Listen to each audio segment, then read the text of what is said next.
नमस्कार, मैं हूं आपके साथ नम्रता शर्मा। देश की राजधानी दिल्ली में भी क्या नाइट कर्फ्यू लगने जा रहा है, ये सवाल हाईकोर्ट ने दिल्ली सरकार से पूछा। तो दिल्ली सरकार की तरफ से यह कहा गया कि हम 2 से 3 दिन तक अभी इस पर सोच विचार कर रहे हैं और 2-4 दिन बाद ही हम अपना निर्णय ले पाएंगे कि क्या नाइट कर्फ्यू लगाने की जरूरत है और क्या हमको ये लगाना चाहिए या नहीं। देखिए, बहुत सारे ऐसे राज्य हैं, जैसे गुजरात हुआ, राजस्थान हुआ, मध्य प्रदेश हुआ, यहां पर कई शहरों में नाइट कर्फ्यू लगाने का ऐलान किया जा चुका है, क्योंकि लगातार इन राज्यों में कोरोना से संक्रमित लोगों की संख्या बढ़ती जा रही है। एक एक दिन में कई हजार लोग कोरोना से संक्रमित हो रहे हैं, कई लोगों की मौत हो रही है और यह कहा जा रहा है कि कई राज्यों में दूसरी तो कई राज्यों में तीसरी लहर कोरोना की आ चुकी है और यह पहली लहर से भी ज्यादा डरावनी है और लोगों को हानि पहुंचा सकती है। ऐसे में जब पहली लहर के बाद ही लॉकडाउन लग गया था, जाहिर सी बात है अब वो लॉकडाउन लगने की बात तो सामने नहीं आ रही है,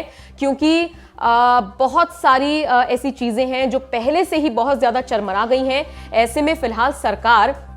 दोबारा से लॉकडाउन लगाने की तैयारी तो नहीं कर रही है, लेकिन दिल्ली में कुछ बदलाव किए जा सकते हैं। अभी हाल ही में मिनी लॉकडाउन को लेकर खबरें आई थी, जिसको लेकर दिल्ली सरकार ने साफ कह दिया था कि मिनी लॉकडाउन तो नहीं लगाया जाएगा, लेकिन हां, नाइट कर्फ्यू को लेकर विचार विमर्श किया जा रहा है। अब इसी पूरे मामले पर हाईकोर्ट ने जब उनसे सवाल पूछा तो भी दिल्ली सरकार ने यही कहा कि हम विचार कर रहे हैं, हम देख रहे हैं कि क्या बिना नाइट कर्फ्यू लगाए अगर चीजें नहीं सही होती हैं तो फिर हम ज्यादा नहीं सोचेंगे, फिर हम नाइट कर्फ्यू लगा देंगे। लेकिन दिल्ली में किस किस तरफ किस किस जगह पर ये नाइट कर्फ्यू लगेगा, इसको लेकर भी अभी विचार विमर्श किया जाना है। लेकिन हाईकोर्ट ने फिर यह भी कहा कि आप ज्यादा वक्त मत लीजिए, जल्दी से जल्दी ये फैसला लीजिए, क्योंकि एक एक दिन में बहुत ज्यादा मौत के आंकड़े बढ़ते जा रहे हैं, बहुत ज्यादा लोग संक्रमित हो रहे हैं। ऐसे में जरूरत है कि ज्यादा टाइम वेस्ट ना किया जाए। बता दें आपको, अभी कुछ ही दिन पहले 24 घंटे में कोरोना से मौत का आंकड़ा 131 छू गया था अकेले दिल्ली में, और यह सबसे ज्यादा आंकड़ा था जिसने दिल्ली सरकार को भी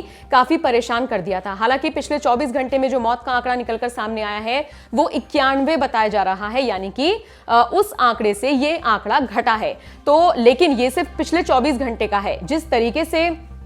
कोरोना पैर पसार रहा है, यह कहना अभी बहुत जल्दबाजी होगी कि दिल्ली सरकार ने या फिर दिल्ली के लोगों ने कोरोना से जीत पा ली है या फिर उस पर पार पा लिया है, क्योंकि जितनी जिम्मेदारी दिल्ली सरकार की बन रही है उतनी ही जिम्मेदारी लोगों की है। और यह भी सच है कि लोग अपनी जिम्मेदारी से कहीं ना कहीं बच रहे हैं। देखिए, दिल्ली सरकार ने तो यह भी कहा था कि आतिशबाजी ना हो दिवाली पर, और 30 नवंबर तक फरमान जारी किया गया था, लेकिन दिवाली पर भी आतिशबाजी हुई और उसके बाद जितने भी त्योहार थे अगले 2 से 3 दिन तक भी आतिशबाजी होती रही, जिसने प्रदूषण का लेवल भी बढ़ाया और साथ ही साथ कोरोना से संक्रमित लोगों की संख्या में भी इजाफा किया। तो दिल्ली सरकार भी जमीनी स्तर पर काम कर रही है और लोगों को भी यह समझना होगा कि भले ही अनलॉक हो गया है, लेकिन दोबारा से लॉकडाउन की स्थिति ना बने, दोबारा से कर्फ्यू की स्थिति ना बने, इसलिए लोगों को भी सावधानियां बरतनी होंगी। बहरहाल इस बीच अब नाइट कर्फ्यू दिल्ली में लगता है, नहीं लगता है, लगता है तो कब से लगता है,